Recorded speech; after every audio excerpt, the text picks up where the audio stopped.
ಏನು ಮಾಡ್ತಾ ಇದ್ರು, ಪಂಚಾಯತಿಯವರು ಏನು ಮಾಡ್ತಾ ಇದ್ರು, ನೀವುಗಳೇ ಕ್ವಶನ್ ಮಾಡಿದ್ದೀರಿ ಮಾಧ್ಯಮ ಸ್ನೇಹಿತರು.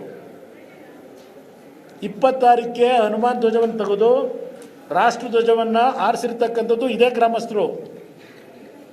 26ನೇ ತಾರೀಕು ಗಣರಾಜ್ಯೋತ್ಸವದ ದಿನ ತ್ರಿವರ್ಣ ಧ್ವಜವನ್ನು ಆರಿಸಿರ್ತಕ್ಕಂಥದ್ದು ಅಧಿಕಾರಿಗಳಲ್ಲ, ಕೆರಗೋಡಿನ ಗ್ರಾಮಸ್ಥರು ಅಲ್ಲಿ ತ್ರಿವರ್ಣ ಧ್ವಜವನ್ನು ಆರಿಸಿದ್ದಾರೆ. ಸಂಜೆ ಅದನ್ನು ಇಳಿಸಿದ್ದಾರೆ. ಗಣರಾಜ್ಯೋತ್ಸವ ದಿನ ಅದನ್ನು ಆರಿಸಿರೋರು ಇವರೇ.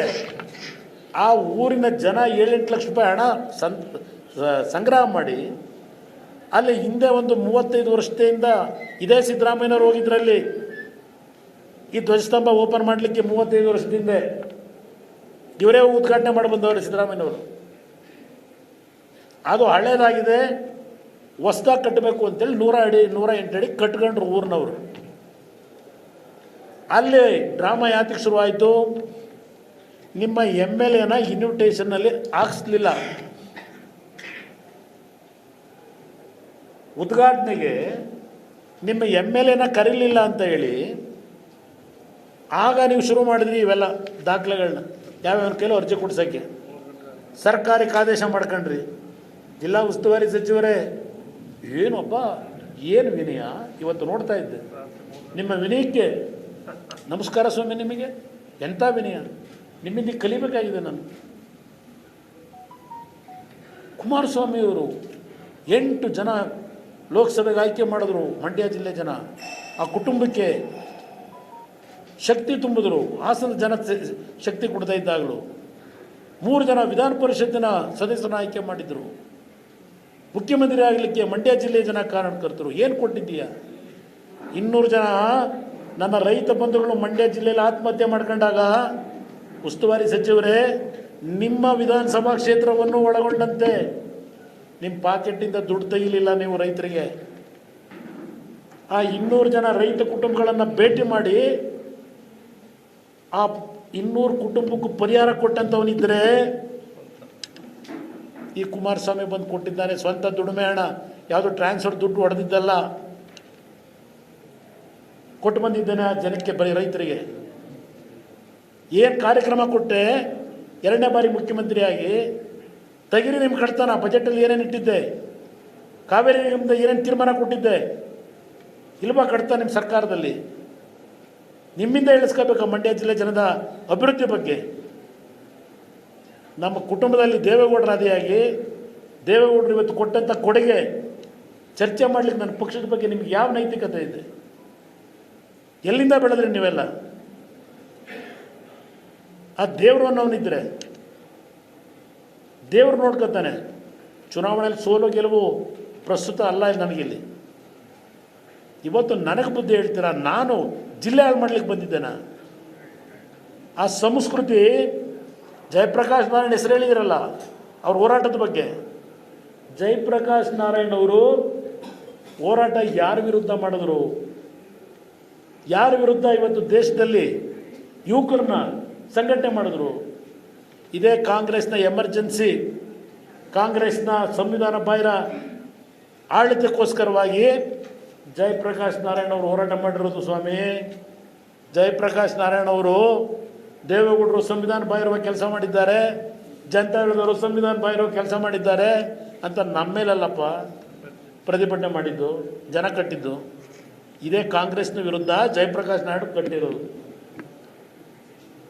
ಇದನ್ನು ಸ್ವಲ್ಪ ಅರ್ಥ ಮಾಡ್ಕೊಳ್ಳಿ. ಮಂಡ್ಯ ಜಿಲ್ಲೆ ಹಾಳು ಮಾಡೋಕ್ಕೆ ಬಂದಿದ್ದೀನಿ ಅಂತ ಹೇಳ್ತಾರಲ್ಲ ಮುಖ್ಯಮಂತ್ರಿಗಳು, ಹೇಳ್ತಾರೆ ರಾಜಕೀಯವಾಗಿ ಬೆನಿಫಿಟ್ ಪಡೆಯಲಿಕ್ಕೆ ಕುಮಾರಸ್ವಾಮಿ ಎತ್ಕಟ್ಟಿಗೆ ಹೋಗಿದ್ದಾರೆ ಅಂತ ನಮ್ಮ ಮುಖ್ಯಮಂತ್ರಿಗಳು ಹೇಳ್ತಾ ಇದ್ದಾರಲ್ಲ. ಮುಖ್ಯಮಂತ್ರಿಗಳೇ, ಯಾತಿಕೆ ಆಗಿದ್ದರೆ ನಿನ್ನೆ ಸಾಯಂಕಾಲ ಆ PDOನ ಸಸ್ಪೆಂಡ್ ಮಾಡಿದ್ರಿ. ಸಾಯಂಕಾಲ 6 ಗಂಟೆಗೆ ನಿಮ್ಮ ಶಾಸಕ ಹೇಳ್ತಾನೆ ಮಾಧ್ಯಮದ ಸ್ನೇಹಿತರ ಮುಂದೆ. ಮಾಧ್ಯಮದ ಸ್ನೇಹಿತರು ನೀವು ಅರ್ಥ ಮಾಡ್ಕೊಳ್ಳಿ, 6 ಗಂಟೆಗೆ ಹೇಳಿಕೆ ಕೊಡ್ತಾನೆ ಆ ಶಾಸಕ, PDOನ ಸಸ್ಪೆಂಡ್ ಮಾಡೋಕ್ಕೆ ಹೇಳಿದ್ದೀನಿ ಅಂತ. ಸಾಯಂಕಾಲ 6 ಗಂಟೆಗೆ. ಎಷ್ಟು ಗಂಟೆಗೆ ಆಮೇಲೆ ಆದೇಶ ಹೊರಡಿಸ್ತೀರಿ? ಅವನು ಯಾವನು PDOನ ಈಗ ನೆನ್ನೆ ಸಸ್ಪೆಂಡ್ ಮಾಡಿದಿರಲ್ಲ, ನೆನ್ನೆ ಶಾಸಕ ಸಸ್ಪೆಂಡ್ ಮಾಡಲಿಕ್ಕೆ ಹೇಳಿದ್ದೇನೆ ಅಂತಕ್ಕಂಥ ಹೇಳಿಕೆ ಕೊಟ್ಟ ಮೇಲೆ ಆದೇಶ ಹೊರಡಿಸ್ತೀರಿ. ಇಲ್ಲಿದೆ ಕಂಡೀಷನ್ಗಳು, ಯಾಕೆ ಆದೇಶ ಹೊರಡಿಸಿದಿರಿ ಅಂತ.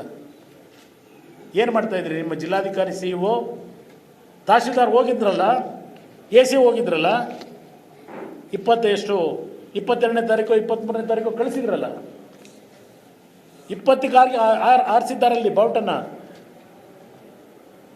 5 ದಿನ ಏನು ಮಾಡ್ತಾ ಇದ್ರಿ?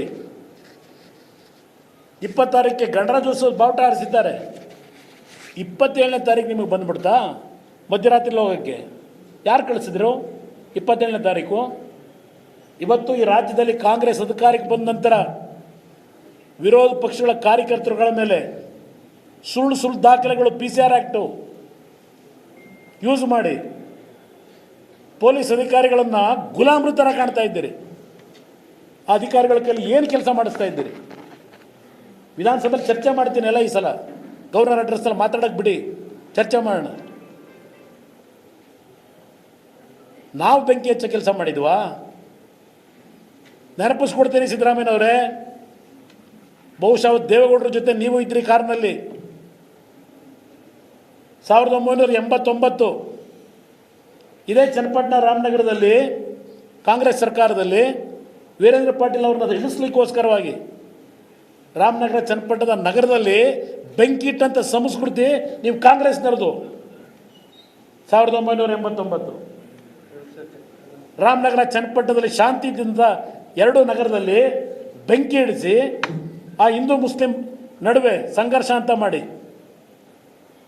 ಸಮಾಜ ಹಾಳು ಮಾಡಲಿಕ್ಕೆ ಹೊರಟಂಥವ್ರು ನೀವುಗಳು. ನೀವು ನಮ್ಮ ಬಗ್ಗೆ ಚರ್ಚೆ ಮಾಡ್ತೀರಾ, ಮಂಡ್ಯ ಜಿಲ್ಲೆ ಹಾಳು ಮಾಡಲಿಕ್ಕೆ ಬಂದಿದ್ದೇವೆ ಅಂತ.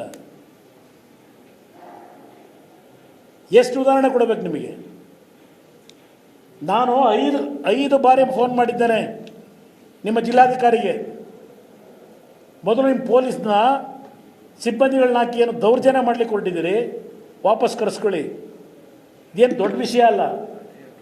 5 ನಿಮಿಷದಲ್ಲಿ ಇದನ್ನು ಸಾಲ್ವ್ ಮಾಡಲಿಕ್ಕೆ ಸಾಧ್ಯ ಇದೆ. ಇವತ್ತು ಈ ಒಂದು ಅಲ್ಲಿರ್ತಕ್ಕಂಥ ಸಂಘರ್ಷಕ್ಕೆ ನಿಮ್ಮ ಅಧಿಕಾರಿಗಳ ನಡವಳಿಕೆ ಇವತ್ತೇನು ಚುನಾವಣೆ ಮಾಡಿದ್ದೀರಿ, ಶಾಸಕರ ಮಾತು ಕಟ್ಕೊಂಡು ಎಲ್ಲ ನಿಮ್ಮ ಅಧಿಕಾರಿಗಳನ್ನು ವಾಪಸ್ ಕರೆಸಿ. ಮೊದಲು ಶಾಂತಿ ನೆಲೆಸಲಿ. ಅಲ್ಲಿ ತ್ರಿವರ್ಣ ಧ್ವಜ ಹಾರಿಸ್ಬೇಕು, ಹನುಮಾನ್ ಧ್ವಜ ಹಾರಿಸ್ಬೇಕು, ಊರಿನ ಮುಖ್ಯಸ್ಥರನ್ನ ಕೂರಿಸ್ಕೊಂಡು ನಂತರ ತೀರ್ಮಾನ ಮಾಡಿ ಅಂತೇಳಿ ನಿಮ್ಮ ಜಿಲ್ಲಾಧಿಕಾರಿ ಹೇಳಿದ್ದೇನೋ ಇಲ್ವೋ ಮುಖ್ಯಮಂತ್ರಿಗಳೇ? ನೀವು ಅಲ್ಲೆಲ್ಲೋ ವಿರಾವೇಶದಲ್ಲಿ ಶೋಷಿತ ವರ್ಗ ವಿರೋಧಿಗಳನ್ನು ಬೆಂಕಿ ಹಚ್ಕೋಬೇಕು ನಿಮ್ಮ ಡೈಲಾಗ್ಗೆ. ಅಲ್ಲಿ ಭಾಷಣ ಮಾಡ್ಕೊಂಡು ಕೂತಿದ್ರಿ, ಇಲ್ಲಿ ಬೆಂಕಿ ಹಚ್ಚಕ್ಕೆ ಬಿಟ್ಟಿಲ್ಲಿ ಪೊಲೀಸ್ ಕಳಿಸಿ. ನಿಮ್ಮಿಂದ ಕಲಿಬೇಕನ್ನ ನಡವಳಿಕೆನ?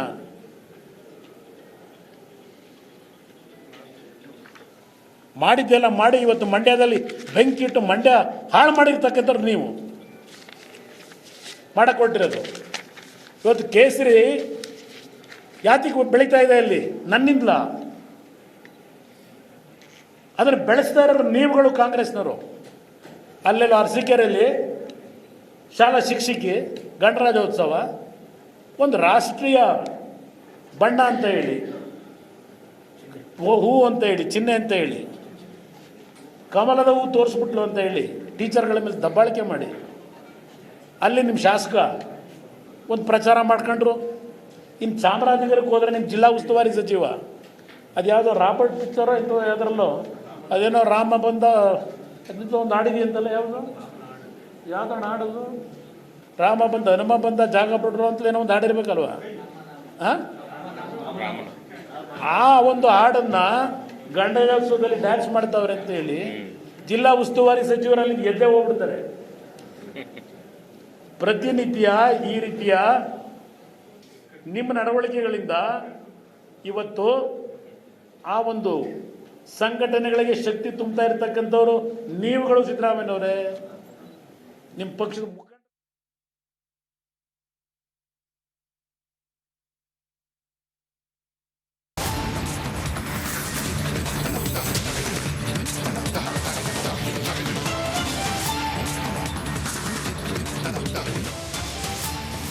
ಗಮನಿಸ್ತಾ ಇದೀವಿ. ಕುಮಾರಸ್ವಾಮಿ ಅವರು ಸುದ್ದಿಗೋಷ್ಠಿಯನ್ನು ನಡೆಸಿದ್ರು. ನಾನು ಕೇಸರಿ ಶಾಲು ಧರಿಸಿದ್ರೆ ತಪ್ಪೇನು ಅಂತ ಪ್ರಶ್ನೆ ಮಾಡಿದ್ರು. ಕಾಂಗ್ರೆಸ್ ಟೀಕೆ ಮಾಡಿತ್ತು HD ಕುಮಾರಸ್ವಾಮಿ ಅವರಿಗೆ. ಕಾಂಗ್ರೆಸ್ನ ಆ ಟೀಕೆಗೆ ಎಚ್ ಡಿ ಕುಮಾರಸ್ವಾಮಿ ಕೌಂಟರ್ ಕೊಡ್ತಾ ಇದ್ದಾರೆ.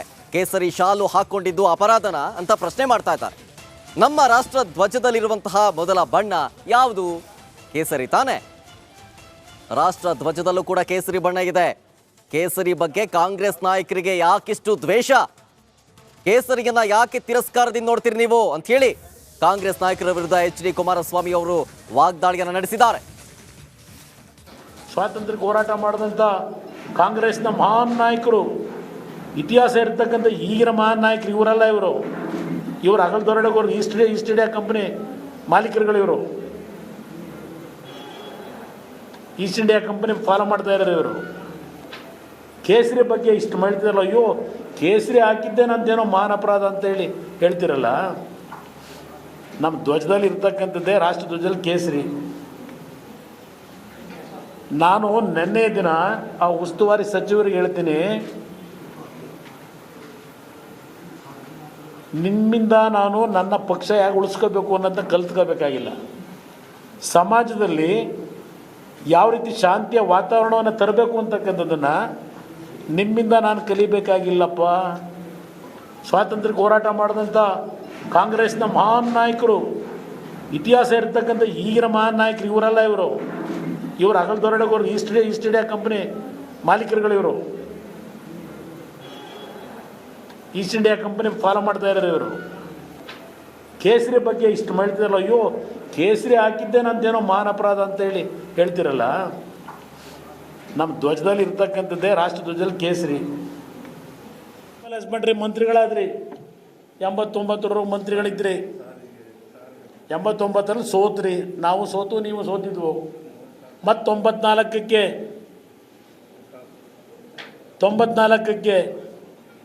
ಹಣಕಾಸು ಸಚಿವರು ಏನು ಹೇಳಿದ್ದಾರೆ ಭಾಷಣ ಶೋಷಿತ ವರ್ಗದ ಸಭೆಯಲ್ಲಿ? ಅಯ್ಯೋ ಒಬ್ಬ ಕುರಿಕಾಯರ ಮಗ ಮುಖ್ಯಮಂತ್ರಿ ಆದ ಅಂತ ಹೇಳಿ 14 ಬಾರಿ ಬಜೆಟ್ ಮಂಡನೆ ಮಾಡಿಬಿಟ್ಟ ಅಂತ ಹೇಳಿ ವಿಷ ಕಾರ್ತಾರೆ ನನ್ನ ಮೇಲೆ.